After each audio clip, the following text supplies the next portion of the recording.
Welcome to Nasdaq TradeTalks. I'm Jill Malandrino, Global Markets Reporter at Nasdaq. Joining us for this segment, we have Melanie Pickett, Head of Asset Owners Americas at Northern Trust, to discuss how data automation and technological innovation is revolutionizing the investment business. Melanie, it's great to have you with us. Welcome to Trade Talks.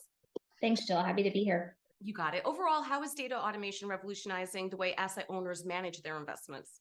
Sure. So we see two things in our asset owner clients. Broadly, we're speaking about pension funds, corporations, insurance companies, endowments, and foundations. And they're focused on two things, really. One, optimizing the internal resources that they have. So bringing automation to bear really helps them leverage the, typically tiny offices within their institutions to manage these incredible portfolios, but also really focus on returns and making sure that they understand how to position their portfolio to achieve, as good of returns in the next decade as they have in the last. And so both of those are really driving new and interesting demands with respect to technology in the investment office.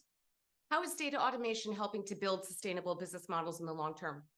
Sure. So we're really seeing it in a couple of different areas of primary focus right now. One is around alternative investments.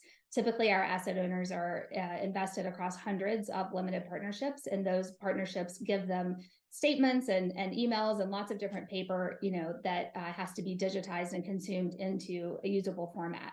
So we are investing in machine learning and other capabilities around taking information off of general partner statements around alternative investments and pulling that into information that they can use within their portfolio management systems.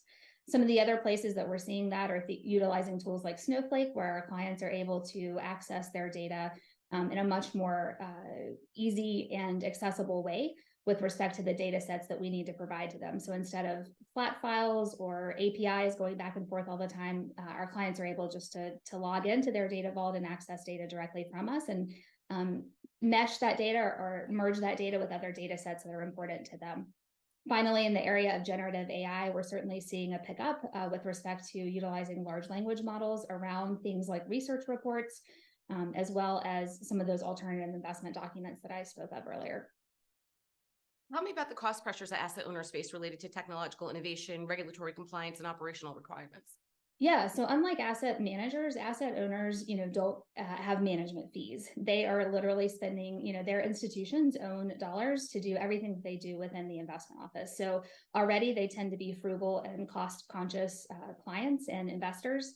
There are a couple of things that we see with respect to these offices. They are, small, as I mentioned, but they're also managing really diverse, challenging, multi-strat portfolios. But they're focused on the mission of the organization. And so, what we see is certainly regulations abound. It's common that people think that endowments are tax exempt, but they're typically filing tax returns in dozens of states and countries. We see, certainly stakeholder demands in terms of more and more data that stakeholders require around the portfolios. So those demands are just increasing, certainly. How do ESG considerations play a key factor in the evolving investment landscape? Yeah, we see a wide variety of views and needs in our client base around ESG. It ranges from everything from, I'm purely interested in helping my stakeholders understand how my portfolio is positioned, all the way through to clients that have strategic asset allocation and entire investment teams that are focused on sustainable investing. Either way, the demand for us as providers is to make sure that we have data, we have customizable data models so that our clients can track and measure the things that are important to them, regardless of whether it's the E, the S, or the G. And Melanie, how can financial organizations and institutions develop and adopt effective data models that can benefit asset owners in the future? Sure. So I was a client myself of Northern Trust before taking this role. And so I know, the things that are most important to our clients are data that is daily, data that is high quality in terms of the accuracy and the integrity of that data, data that's comprehensive across the entire portfolio and the entire landscape of things you might want to be tracking about your portfolio, data that's customizable and easily accessible. If we can get those things right for our clients, that's what they're after. That's the holy grail from a data management perspective. And you're responsible for the entirety of the asset owner segment in the Americas for Northern Trust. What's the largest challenges and opportunities for asset owners at the moment?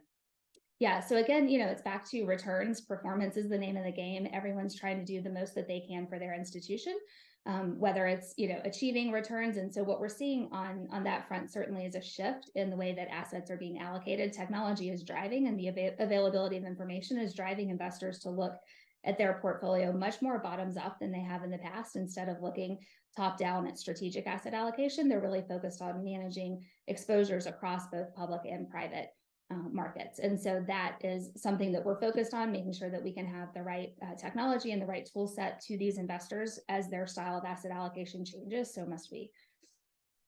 And finally, the other thing we're doing is, the cost of talent and, maintaining the right talent inside an investment office is a challenge for our clients.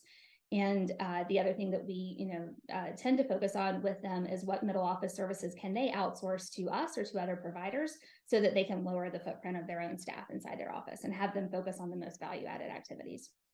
And finally, I saw that Northern Trust launched a new online platform for asset owners this summer. Can you tell me what prompted the launch of Northern Trust A-Suite?